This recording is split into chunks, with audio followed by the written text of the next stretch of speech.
تھے، فرماتے ہیں کم کھاؤ بدن کے لیے اچھا ہے، صحت کم کھانے میں، کم کھاؤ گے بدن اچھا رہے گا، سبحان اللہ۔ لیکن توجہ کریں آج ہمارا حال کیا ہے، شاید ہم یہ سوچتے ہیں کہ جتنا زیادہ کھائیں گے اتنا صحت مند رہیں گے، حالانکہ بزرگ لوگ فرما رہے ہیں کم کھاؤ گے تو بدن سلامت رہے گا، بدن کی سلامتی کم کھانے میں ہے، اور فرماتے ہیں روح کی سلامتی گناہ چھوڑ دینے میں۔ اگر بدن سلامت رکھنا ہے کم کھاؤ، روح سلامت رکھنا ہے گناہ چھوڑ دو۔ بدن کی سلامتی کم کھانے میں، روح کی سلامتی گناہ چھوڑنے میں، اور دین کی سلامتی کثرت سے درود شریف پڑھنے میں ہے۔ گناہ چھوڑو روح سلامت رہے گی، اور کثرت سے درود پڑھو گے تو انشاءاللہ تبارک و تعالی آپ کا دین سلامت رہے گا۔ کتنے مختصر سے الفاظ ہیں، اور ان مختصر سے الفاظ میں حضور حافظ ملت رحمت اللہ تعالی علیہ نے کتنی بڑی بات فرما دی ہے، کتنی عظیم بات فرما دی ہے۔ چونکہ وقت ختم ہو رہا ہے اس لیے میں حضور حافظ ملت رحمت اللہ علیہ کا ایک آخری ملفوظ پڑھ کر کے اپنی گفتگو کو مکمل کرتا ہوں۔ حضور حافظ ملت رحمت اللہ علیہ اپنے شاگردوں پر، اپنے مریدوں پر نظر رکھا کرتے تھے، اور ان کو منع کرتے تھے اکثر سگریٹ پینے کے حوالے سے، تمباکو کھانے کے حوالے سے، اسی طریقے سے حقہ پینے کے حوالے سے حضور حافظ ملت بہت سختی سے منع فرماتے تھے۔ اور جب کوئی سگریٹ پیتا، بیڑی پیتا، حقہ پیتا، تمباکو کھاتا تو حضور حافظ ملت رحمت اللہ علیہ ارشاد فرمایا کرتے تھے کہ لوگ بھی کتنے عجیب ہیں نا، کہ اپنی حلال کی کمائی کو وہ جلا کر کے اس سے دھواں نکالتے ہیں اور اس دھوئیں سے لطف لیتے ہیں۔ اللہ اکبر۔ حافظ ملت فرماتے ہیں دین کا کام ہو یا دنیا کا کام ہو، ان کے الفاظ پہ توجہ کریں، الفاظ ان کے ہیں، زبان میری ہے۔ حضور حافظ ملت فرماتے ہیں دین کا کام ہو یا دنیا کا کام ہو، جب آپ کی صحت سلامت ہے تبھی آپ کر سکتے ہیں۔ آپ اچھے کاروباری کب ہوں گے؟ جب آپ کی صحت سلامت ہے۔ آپ اچھے استاد کب ہوں گے؟ جب آپ کی صحت درست ہے۔ آپ اچھے باپ کب ثابت ہوں گے؟ جب آپ صحت مند ہے۔ آپ اچھے شوہر کب ثابت ہوں گے؟ جب آپ صحت مند ہے۔ آپ اچھے دوست کب ثابت ہوں گے؟ جب آپ صحت مند ہے۔ اسی طرح سے اگر آپ تہجد پڑھنا چاہتے ہیں، صحت مند ہے تو پڑھ سکیں گے، نمازیں پڑھنا چاہتے ہیں، صحت مند ہو تو پڑھ سکیں گے، روزے رکھنا چاہتے ہیں، صحت مند ہو تو کر سکیں گے۔ تو یاد رکھنا اچھی صحت کی وجہ سے آدمی دین اور دنیا دونوں کے کام کر سکتا ہے۔ لیکن آج آپ اندازہ کریں ہم نے اپنی صحت ہی کا خیال نہیں کیا۔ کچھ لوگ یہ سمجھتے ہیں صرف تسبیح اور مصلی ہی دین اور اسلام ہے، معاذ اللہ۔ یاد رکھنا صحت کا خیال کرنا یہ بھی اسلامی تعلیمات میں سے ہے۔ اللہ اکبر۔ بے جا رات کے 3-4 بجے تک جاگنا صحت کے لیے مضر ہے، اسی طرح راتوں کو بھٹکتے رہنا صحت کے لیے مضر ہے، اسی طرح سے دیر سے اٹھنا صحت کے لیے مضر ہے۔ اللہ اکبر۔ اڑگم دڑگم کوئی بھی غذا جو ہاتھ لگ جائے کھا لینا، پی لینا، یہ بھی صحت کے لیے مضر ہے۔ اللہ کے رسول صلی اللہ علیہ وآلہ وسلم صحت کا اتنا خیال فرماتے تھے کہ جس کھانے کے بعد سستی پیدا ہوتی ہے، اللہ کے رسول نے سست کرنے والے کھانوں کو بھی زندگی میں کبھی ہاتھ نہیں لگایا۔ جو کھانے سست کر دے حضور نے ان کو ہاتھ نہیں لگایا۔ اور جو چیزیں آج بیماریاں پیدا کر رہی ہے میری قوم کے جوان اس کے اندر ڈوبے چلے جا رہے ہیں۔ آج سگریٹ کا مشغلہ بڑھتا جا رہا ہے، حقے کا مشغلہ بڑھتا جا رہا ہے، تمباکو نوشی گٹکا نوشی بڑھتی جا رہی ہے، اور تمباکو اور گٹکا نوشی کے چکر میں اللہ اکبر پھر باضابطہ طور پر اسلام دشمن عناصر ہمارے درمیان نشے کو پرموٹ کر رہے ہیں۔ آپ جانتے ہیں گٹکے ہی کی پڑیا میں ایم ڈی کی ملاوٹ ہو رہی ہے، تمباکو ہی کی پڑیا میں باضابطہ طور پر نشے کی ملاوٹ ہو رہی ہے۔ میرے آقا علیہ الصلوۃ والتسلیم کے پیارے دیوانوں اور اللہ اکبر اس قوم کے جوانوں کو ملک، ملت اور اپنے ذاتی مسائل سے جو ہے وہ غافل کرنے کی کوشش کی جا رہی ہے۔ اس وقت منظم سازش ہے کہ اٹھتی ہوئی قوم کی اس نئی نسل کو نشے میں گرفتار کر دیا جائے، جرائم میں گرفتار کر دیا جائے، گناہوں میں گرفتار کر دیا جائے۔ اور حالات یہ ہے میری قوم کے یہ بے قصور جوان، بھولے بھالے جوان، اللہ اکبر، جن کی جوانی پہ ترس آتا ہے اللہ اللہ، غلط صحبت کی وجہ سے، کبھی حقے کی بنیاد پر، کبھی سگریٹ کی بنیاد پر. یاد رکھنا یہ سگریٹ کے اندر بھی نشہ ڈالا جا رہا ہے، حقے کے اندر بھی نشہ ڈالا جا رہا ہے، اور یاد رکھیے اور ہمارے جوان اس میں مبتلا ہو رہے ہیں. میں آپ سے پوچھنا چاہتا ہوں، میں کوئی مفتی نہیں کہ میں ڈائریکٹ کوئی حکم بیان کروں، آپ حکم تو مفتیان کرام سے جا کر پوچھے، لیکن میں اللہ اکبر قوم کا ایک ادنا خادم ہونے کی حیثیت سے اتنی ہزاروں کی تعداد میں جوان ہیں جن کے سینوں میں امت کی بیٹیوں کے لیے درد ہے، جن کے سینوں میں غریب بھیک مانگنے والوں کے لیے ہمدردی ہے. پوچھنا چاہتا ہوں حقے سگریٹ کے اندر دھوئے میں اپنے پیسوں کو اڑانے والوں، بتاؤ کیا جس قوم کی بیٹیاں سگنلوں پر برقع پہن کر کے بھیک مانگ رہی ہو، اس قوم کے مالداروں کو، اس قوم کے جوانوں کو کس نے اجازت دی کہ وہ حقے میں اور سگریٹ میں، تمباکو اور گٹکا نوشی میں اور نشے میں اپنی دولت کو جلا کر کے راکھ کر دے؟ آپ سے میں پوچھنا چاہتا ہوں کیا میدان محشر میں اس بارے میں نہیں پوچھا جائے گا؟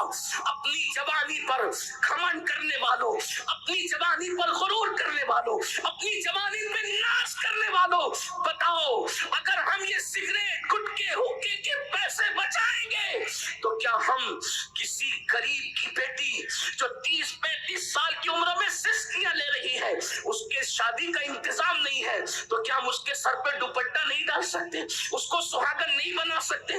کسی کینسر کے مریض کو، کسی ٹی بی کے مریض کو، کسی جس کو ڈاکٹر نے بڑی بیماری کے حوالے سے جو ہے وہ ڈکلیئر کر دیا ہے کہ ہم اس کا علاج نہیں کر سکتے؟ بتاؤ اللہ اکبر، آج میری قوم کے جوان سگریٹ کے نام پر، گٹکے کے نام پہ، حقے کے نام پہ باضابطہ نشے میں ڈھکیلے جا رہے ہیں، اس میں ملا کر کے نشہ دیا جا رہا ہے. سرپرستوں کو بھی احساس ہونا چاہیے، اور یہ بھی یاد رکھو اگر تم یہ سمجھتے ہو کہ نشے سے کیا ہوگا، نشے کی خرابیاں تو ہر انسان پر واضح ہے، پھیپھڑے سڑ رہے ہیں اس سے، کینسر کا مرض ہو رہا ہے، آدمی نامرد ہو رہا ہے، بیوی کے قابل نہیں رہ جاتا، بچوں کی تربیت کے قابل نہیں رہ جاتا، سب سے بڑی بات یہ وہ اپنے معاشرے پہ بوجھ بن جاتا ہے. اللہ اکبر. اور اسلام دشمن طاقتوں کی سازش یہ ہے کہ ایسے مفلوج کر دو مسلم جوانوں کو، نہ یہ پڑھ سکے، نہ تجارت کر سکے، نہ آگے بڑھ سکے. اللہ اکبر. میں بات سمیٹ رہا تھا، بات سمیٹتے ہوئے بات کروں، نعرے تکبیر، نعرے رسالت، بات سمیٹتے ہوئے بات کروں. میری قوم کے جوانوں سے ہی قوموں کا مستقبل وابستہ ہوتا ہے. جب کسی قوم کا جوان قوم کی فکر لے کر بیٹھتا ہے تو وہ قوم کی تاریخ کا مقدر بدلنے کا عظیم کارنامہ انجام دیتا ہے. ایک عبدالعزیز جسے دنیا حافظ ملت کہتی ہے، اگر کمس کر کے کھڑا ہو گیا تو ہندوستان میں بھی ایک ازہر ہند تعمیر ہو گیا. دنیا کے خطے خطے میں مصباح جان کی ایک عظیم ٹیم نظر آ رہی ہے. جو مصباحی نہیں ہے ان کا بھی تعلق کسی نہ کسی مصباحی سے ہے. سبحان اللہ. کڑی تو جڑی ہوئی ہے، اور یہ سارا احسان دنیا سنیت پر حضور صدر الشریعہ بدر الطریقہ علامہ امجدری رحمت اللہ علیہ کا ہے کہ انہوں نے اپنے شاگردوں میں سے 2 ہیرے ایسے عطا فرمائے. ہند میں حافظ ملت ہے اور پاک میں علامہ سردار احمد محدث اعظم پاکستان ہے. وہاں محدث اعظم پاکستان کے شاگردوں کا غلغلہ ہے، ہند میں حضور حافظ ملت رحمت اللہ تعالی علیہ کے شاگردوں کا غلغلہ ہے، اور وہ دونوں جا کے ملتے ہیں صدر الشریعہ بدر الطریقہ پر. اور وہاں اگر کسی کے علم کی خیرات ہے صدر الشریعہ کے بعد تو اس کو فخر ضمیر و زمن، سرمایہ اہل سنن، آیات من آیات اللہ، امام اہل سنت، امام عشق و محبت، سیدی اعلیٰ حضرت امام احمد رضا خان محدث بریلوی کے نام سے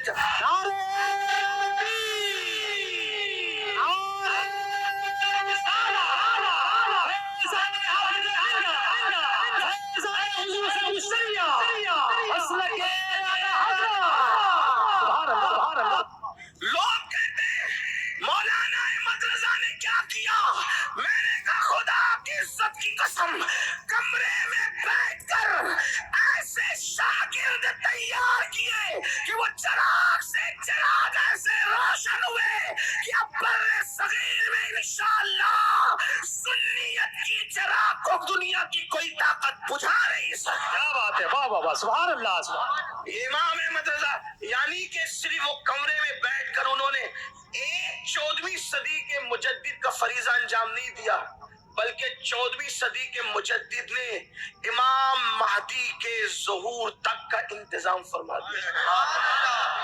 کیا بات ہے، واہ واہ سبحان اللہ. کتابوں کی شکل میں ہو، کتابوں کی شکل میں ہو، یا افراد سازی کے معاملے میں ہو، یا عشق و محبت کے معاملے میں ہو، امام احمد رضا کا وہ یار یہ میری اپنی بات نہیں ہے، حضور حافظ ملت خود فرمایا کرتے تھے علامہ شامی کے بعد امام احمد رضا جیسا فقیہ دنیا میں پیدا نہیں ہوا. بے شک بے شک. علامہ شامی کے بعد امام احمد رضا جیسا فقیہ دنیا میں نہیں آیا. یہ امام احمد رضا کا کارنامہ ہے.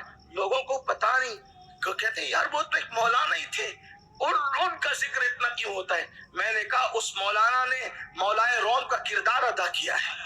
اگر کسی کو نہیں پتا ہے تو اس کا اپنا قصور ہے، لیکن یہ امام اہل سنت امام احمد رضا خان محدث بریلی کی محنت ہے. تو عرض یہ کر رہا تھا، ایک جوان اٹھے، ایک جوان، اور اپنی ذات کی پرواہ کیے بغیر، حالات کی پرواہ کیے بغیر، تو وہ کیسا انقلابی کارنامہ انجام دیتا ہے. ہمارے اندر بھی بے شمار ایسے باصلاحیت لوگ موجود ہیں جن کی زندگیاں ضائع ہو رہی ہیں. کوئی نشے میں. اچھا ایک بات آپ کو بتاؤں، ہر بندہ نشے میں عمر ضائع کر رہا ہے. میں صرف سبق سنانے کے لیے ان علماء کی موجودگی میں بات کر رہا ہوں. دین دار ہے یا دنیا دار، سب نشے میں عمر ضائع کر رہے ہیں. کسی کو ایم ڈی کا نشہ ہے وہ تو ضائع ہو ہی رہا ہے، کسی کو شراب کا ہے وہ تو ضائع ہو ہی رہا ہے، کسی کو گانجا چرس کا نشہ ہے وہ تو ضائع ہو رہا ہے، مالداروں کو دولت کا نشہ ہے وہ بھی ضائع ہو رہے ہیں، اہل علم کو علم کا نشہ ہے وہ بھی ضائع ہو رہے ہیں، اہل خانقاہ کو زہد کا نشہ ہے وہ بھی ضائع ہو رہے ہیں، اہل نسب کو نسب کا نشہ ہے وہ بھی ضائع ہو رہے ہیں. یعنی نشے نے کہیں نہ کہیں اپنا اثر دکھایا. اور ایک بات یہ بھی یاد رکھنا، شراب اور جوئے کے نشے والے کو وہاں سے نکالنا آسان ہے، لیکن جنہیں زہد کے نشے نے مغرور کر دیا ان کو اس سے نکالنا بڑا مشکل. وجہ اس کی یہ ہے کہ گناہ کا نشہ ہر وقت احساس رکھتا ہے کہ میں مجرم ہوں، اور زہد جس کو مغرور کر دے یہ وہ نشہ ہے کہ اس سے پھر نکالنا کسی کے بس میں ہے ہی نہیں، بس یہ کہ اللہ جسے چاہے. تو کہیں نہ کہیں ہم سب نشے میں ہیں. قوم تو ہے گناہ کے نشے میں، اور ہم بھی کہیں نہ کہیں زہد کے غرور کے نشے، نسب کے نشے میں، دولت کے نشے میں، علم کے گھمنڈ کے نشے میں. سب کو نشے سے نکلنا ہے، اس لیے کہ اسلام میں کوئی نشہ جائز نہیں ہے، سارے نشے ممنوع کر دیے گئے ہیں سوائے ایک نشے کے. علم کا نشہ بھی غرور کے حوالے سے منع ہے، نسب کا نشہ بھی منع ہے، دولت کا نشہ بھی منع ہے، اور شراب اور جوئے کا نشہ بھی منع ہے، گناہ کا نشہ بھی منع ہے، حسن کا نشہ بھی منع ہے، کام اور محنت کے گھمنڈ کا نشہ بھی منع ہے. سب نشہ ممنوع ہے، بس ایک نشے کی اجازت ہے، اور اس نشے کو نشہ عشق رسول کہتے ہیں. جب وہ ہو جاتا ہے تو پھر کوئی صدیق اکبر بنتا ہے، کوئی فاروق اعظم بنتا ہے. حبشی کو ملے تو حبشی کعبے کی چھت پہ نظر آتا ہے، اور یمنی کو ملے تو رسول اللہ اس سے دعا کرواتے ہوئے نظر آتا ہے. سبحان اللہ.